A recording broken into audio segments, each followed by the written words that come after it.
అప్పుల బాధలు వెంటాడుతున్నాయా? అయితే 6 JVR వారి జాతిరత్నాలు ధరించండి. హాయ్ హలో నమస్తే, వెల్కమ్ టు మనం టీవీ. ఇప్పుడు మనతో ఉన్నారు ప్రముఖ సీనియర్ జర్నలిస్ట్ కట్టా కార్తిక్ గారు. ఒకసారి వారితో మాట్లాడే ప్రయత్నం చేద్దాం. నమస్తే సార్. నమస్తే రమ్య. ఈరోజు అందరి దృష్టి కర్ణాటక ధర్మస్థలి వైపు ఉంది. ధర్మస్థలి లాంటి పుణ్యక్షేత్రం ఈరోజు వివాదాల్లో చిక్కుందనే చెప్పవచ్చు. ఎందుకంటే ఒకవైపేమో వందల మంది ఆడపిల్లల్ని అక్కడ అత్యాచారాలు చేసి చంపి పూడ్చిపెట్టారు అనే వర్షన్ వినిపిస్తుంది. మరోవైపు ఇదంతా అబద్ధం, హిందూ ధర్మాన్ని అంటే ధర్మస్థలి మీద మాయని మచ్చ తీసుకొస్తున్నారు అనేది ఒక వర్షన్ వినిపిస్తుంది. సో ధర్మస్థలిలో ఏం జరిగిందంటారు? ఏ వర్షన్లో నిజముంది అని తేలాలన్నప్పటికీ కూడా కర్ణాటకలో ప్రజలందరూ నమ్మే ప్రముఖ మంజునాథ ఆలయం ఉన్నటువంటి దివ్యక్షేత్రం ధర్మస్థలిలో ఏం జరిగింది అన్న విషయం ఖచ్చితంగా ఎంక్వైరీ చేసి ప్రజల ముందు వాస్తవాలు ఉంచాలి. ఇప్పుడు కంప్లైంట్ చేసిన వ్యక్తి అసలు ఆ టెంపుల్కి సంబంధం లేనివాడు, అనామకుడు, అభాగ్యుడు అయి ఉంటే వేరు. కానీ అక్కడ పనిచేసినటువంటి వ్యక్తి, అందులోనూ 20 సంవత్సరాల పాటు పనిచేసినటువంటి వ్యక్తి, 1 సంవత్సరం 2 సంవత్సరాలు పనిచేసినోడు కాదు, ఒక 20 సంవత్సరాల పాటు అక్కడ పనిచేసిన వ్యక్తి, ఒక 10 సంవత్సరాలు కూడా కనపడకుండా పోయి కుటుంబంతో సహా 10 సంవత్సరాల తర్వాత వచ్చి నాకు గిల్టీ ఫీలింగ్ ఏర్పడింది, నాకు జరగకుండా జరుగుతున్నాయి, నాకు పాపం జరిగింది, ఆ గిల్టీని పోగొట్టుకునే దానికోసం నేను ఈరోజు వాస్తవాలు చెప్తున్నాను, ఇక్కడ దాదాపు కొన్ని వందల శవాలు నేను పాతిపెట్టాను, ఇక్కడ చాలామంది అమ్మాయిలను స్కూల్ పిల్లల నుంచి మొదలుపెట్టి పెద్దవాళ్ళ వరకు అనేక మందిని అత్యాచారాలు చేసి చంపేసి పాతి పెట్టమని నాకు ఆర్డర్స్ చేసేవాళ్ళు. వాళ్ళు దేవస్థానంలో ప్రధానమైనటువంటి అధికారులు కావటం వల్ల, అడ్మినిస్ట్రేషన్ మొత్తం వాళ్ళదే కావటం వల్ల, వాళ్ళు నాకు జీతాలు ఇచ్చే వాళ్ళు కావటం వల్ల నేను వాళ్ళని ప్రశ్నించలేకపోయాను. 1-2 సందర్భాల్లో ప్రశ్నించినప్పుడు కూడా చంపేస్తాం అని వాళ్ళు బెదిరించారు. నా కళ్ళ ముందే వాళ్ళు చంపేస్తుంది కనపడిన తర్వాత నన్ను కూడా నా కుటుంబాన్ని కూడా చంపేస్తానని బెదిరించడం వల్ల నేను భయపడ్డాను. లోకల్ పోలీసులు కూడా వాళ్ళకి కోఆపరేట్ చేస్తున్నారు అన్న విషయం అర్థమైన తర్వాత నేను నోరు మూసుకొని వాళ్ళు చెప్పింది చేశాను. కానీ ఎప్పుడైతే నా ఇంటో నా కోడల మీద కూడా అత్యాచారం జరిగిందో అప్పుడు నేను భయపడి నా కుటుంబం సహా ఈ ఊరు నుంచి పారిపోయాను అని అతను చెప్తున్నటువంటి వివరాలు. సరే, అతని పేరు బయటికి రాలేదు కానీ సమెక్స్ అనుకుందాం.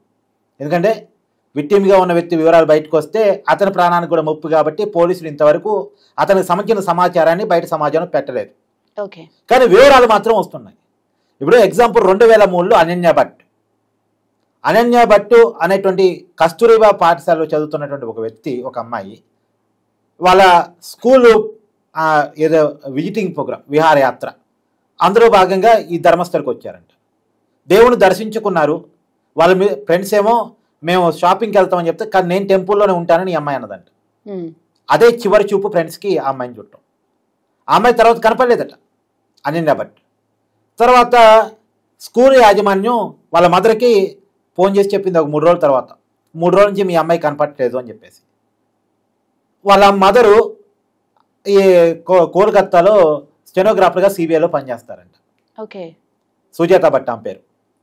అయితే ఆవిడ స్కూల్కి వచ్చి ఎంక్వైరీ చేస్తే, అదే వాళ్ళ మదర్కి రేష్మా అనేటువంటి ఈ అనన్య భట్ ఫ్రెండ్ చెప్పిందంట, మేము ధర్మస్థలి టెంపుల్కి పోయినప్పటి నుంచి మీ అమ్మాయి కానరాట్లేదు, అక్కడే మిస్ అయింది అని చెప్పేసి.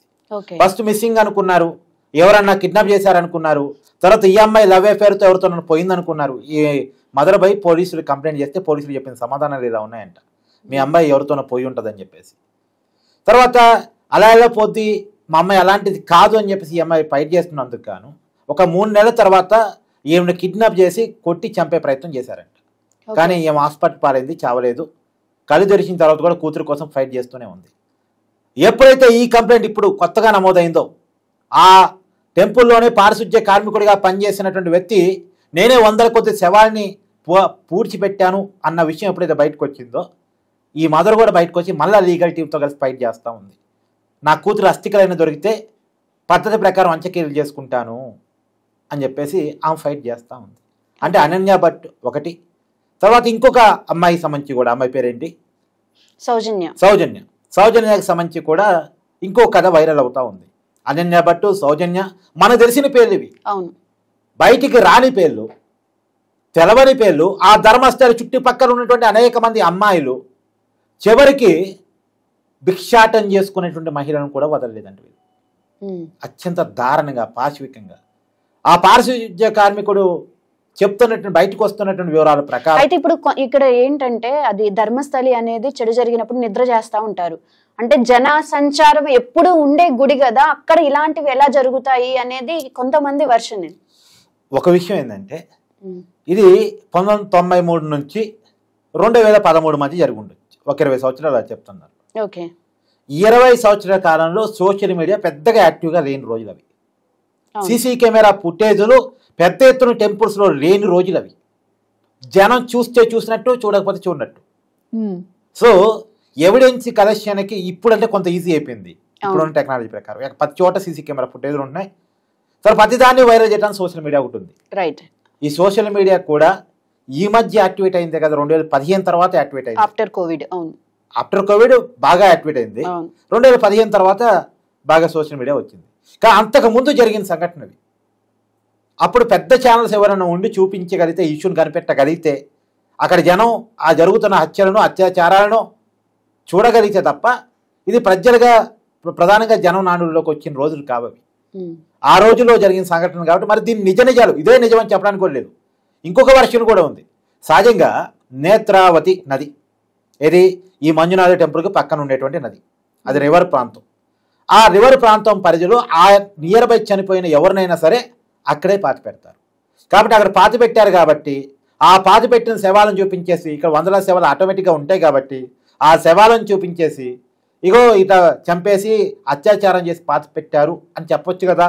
ఇది కావాలని హిందూ ధర్మం మీద జరుగుతున్న దాడి, ఆ టెంపుల్కి ఏదో అపవాద ముద్రని క్రియేట్ చేయడానికి చేస్తున్నటువంటి ప్రచారం అని చెప్పేసి కూడా కొంతమంది భావిస్తూ ఉన్నారు.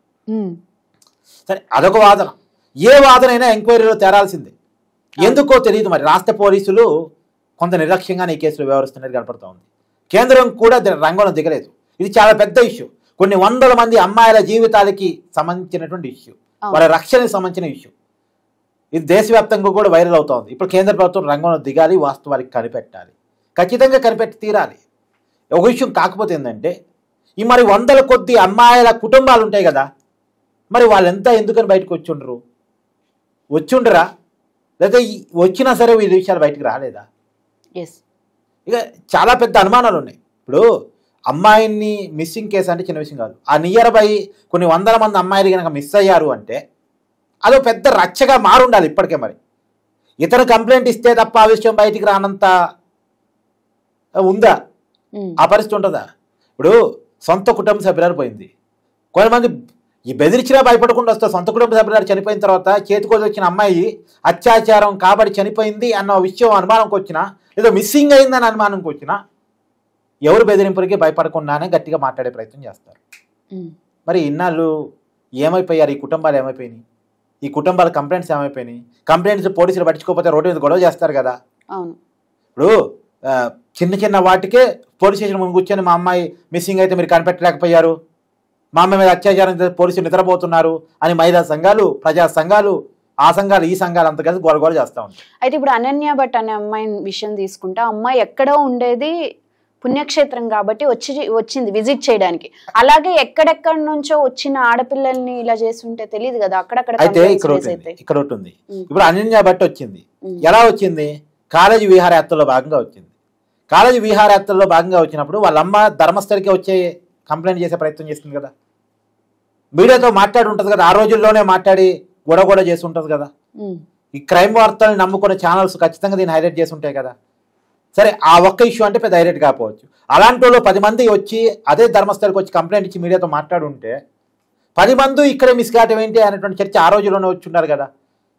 అవును, అది ఎందుకని రాలేదంటే నేను 2023 ఇది అనన్య భట్ 2003 అంటున్నారు. ఓకే, తర్వాత 10 మంది ఇట్నే గ్యాదర్ అయ్యి ధర్మస్థల్లో 10 మంది అమ్మాయిలు మిస్ అయ్యారు, ఎక్కడి నుంచో టూర్ కోసం వచ్చిన వాళ్ళు అనేది కనుక బయటికి పోతే అది చర్చ అయి ఉండాలిగా, మీడియాలోనన్నా చర్చ అయి ఉండాలిగా.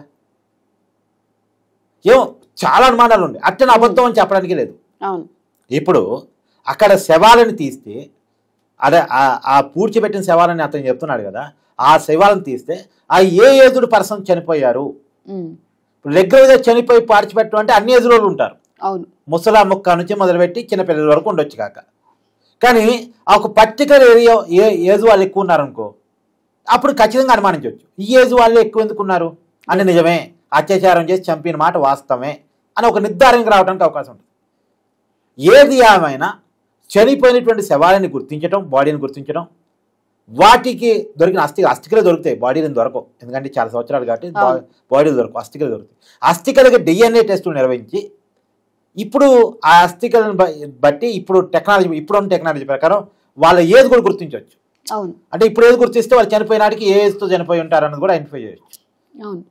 కాబట్టి దాన్ని మనం గుర్తించడానికి ఉన్న టెక్నాలజీని వాడుకొని ఏది ఏమైనా ఉన్నంతలో ఫైండింగ్ చేయాలి అని. ఇప్పుడు ఎవరైతే కంప్లైంట్ చేశారో కంప్లైంట్ చేసిన అతనికి narco analysis test, lie detector test కూడా పెట్టాలి అని చెప్పేసి పోలీసులు భావిస్తున్నట్టు తెలుస్తాం. సరే, అది న్యాయస్థానం అనుమతిస్తేనే పెడతారు, న్యాయస్థానం అనుమతి ఇవ్వాలి. కానీ ఏది ఏమైనా సరే ఇప్పటి వరకైతే శవాలు అంటే ఎవరైతే పూడ్చిపెట్టినటువంటి బాడీలు అంటున్నారో వాటిని ఐడెంటిఫై చేసే ప్రయత్నం చేయలేదు. ఎందుకు చేయలేదు అంటే పోలీసులు చెప్తున్న సమాధానం కొంచెం సిల్లీగా ఉంది. ఆ బాడీని కనుక గుర్తించిన మరుక్షణం ఈ చెప్పిన కంప్లైంట్ ఇచ్చిన వ్యక్తి పారిపోతాడు. పారిపోకుండా మీరు ఏం చేయగలుగుతారో అది చేయండి తప్ప అతను పారిపోతాడని చెప్పేసి మీరు బాడీని గుర్తించరా, అతని కంప్లైంట్ ముందుకు తీసుకెళ్ళరా. అవైతే పారిపోతాడు అని కోర్టు పిటిషన్ దాఖలు చేసుకొని అతను మీ ఆధీనంలో పెట్టుకొని ఆ బాడీని గుర్తించండి. అలా చేయాలి తప్ప అతను పారిపోతాడు కాబట్టి మేము బాడీని గుర్తించమేంది. నీ కడుగు కంప్లైంట్ వచ్చింది, ఇన్వెస్టిగేషన్ చేయి, అది నిజమో కాదో తేల్చు, ప్రజలకు కొన్ని అనుమానాలను నివృత్తి చేయి. అందులోనూ ఇది ప్రజల మనోభావాలకు సంబంధించిన విషయం. ఒకటి, దైవం దీంట్లో లింక్ అయి ఉంది. దేవుడిని టెంపుల్ని అడ్డం పెట్టుకుని అక్కడ వచ్చినటువంటి చాలా మందిని ఆగం చేశారు అనేటువంటిది. రెండు, సరే హిందూ మనోభావాలు దైవం అన్నది కూడా పక్కన పెట్టు, సగటు అమ్మాయి జీవితం దీని మీద ఉంది. కొన్ని వందల మంది అమ్మాయిల జీవితాలని ఆగం చేశారనేటువంటి అపవాదం ఇప్పుడు ఉంది అక్కడ. దీన్ని దాల్చాలి. నేను దైవం హిందుత్వం అనే దానికంటే కూడా అది పక్కన పెట్టేస్తే ఒక అమ్మాయి జీవితం, ఒక అమ్మాయి కాదుగా వందల మంది అమ్మాయిల జీవితం ఆగమైపోయింది అనేటువంటి అపవాదం వచ్చినప్పుడు అది నిజమే కాదో తెలవాలి. ఇదే జరిగితే ఈ సంఘటన ఇక్కడ పారిశుధ్య కార్మికుడు కంప్లైంట్ ఇచ్చారు కాబట్టి ఇక్కడ వచ్చింది, మరి ఇంకెక్కడెక్కడ ఏమేమి జరుగుతున్నాయో తెలియకుండా ఏమేమి జరుగుతున్నాయో. ఇప్పుడు ఈ పారిశుధ్య కార్మికుడు బయటికి రాకపోతే, ఈ కంప్లైంట్ ఇవ్వకపోతే ఇక్కడ ఇలా జరిగింది అనేటువంటి చర్చ మన ముందుకు రాదుగా. ఇంకేమేమి జరుగుతున్నాయో, ఎక్కడెక్కడ జరుగుతున్నాయో. కాబట్టి ఇది జరిగింది నిజమా కాదో తెలిస్తే మిగతా చోట్ల జరుగుతున్నాయా లేదా అని ఒక అంచనాకు వచ్చేవచ్చు. కాబట్టి ఇక్కడ జరిగినటువంటి విషయాలని ఫైండింగ్ చేసి నిజాలని ప్రజల ముందు ఉంచాల్సిన అవసరం ఇన్వెస్టిగేషన్ టీమ్స్ మీద ఉంది. అది రాష్ట్ర ప్రభుత్వం మీద ఉంది, కేంద్ర ప్రభుత్వం మీద ఉంది. ఒక్క అమ్మాయి మీద ఢిల్లీలో అత్యాచారం జరిగితే దేశం మొత్తం గగ్గోలు పెట్టింది నిర్భయ. హైదరాబాద్లో ఒక అమ్మాయిని అత్యాచారం చేసి చంపేస్తే రాష్ట్రం మొత్తం గగ్గోలు పెట్టింది, ఎన్కౌంటర్ చేసి పడేశారు కేవలం ఒక్క అమ్మాయి మీద. కానీ అక్కడ వస్తున్న అపవాదం ఏంటి? కొన్ని వందల మంది అమ్మాయిని చంపేశారు, చంపేసినటువంటి వాటిని పూడ్చిపెట్టేశారు. చివరిగా తన కుటుంబంలో ఉన్నటువంటి తన కోడలి మీద అత్యాచారం జరిగినప్పుడు 2013లో ఇక భయపడి అతను 2014లో కర్ణాటక రాష్ట్రం నుంచి పారిపోయాడు. అంటే పారిపోయిన వ్యక్తి 10 సంవత్సరాలు బయటే ఉన్నాడు, ఎంత భయపడి ఉంటాడు. కాబట్టి నిజాలు మాత్రం ఖచ్చితంగా తెలియాలి. రైట్, థ్యాంక్ యూ కార్తిక్ గారు.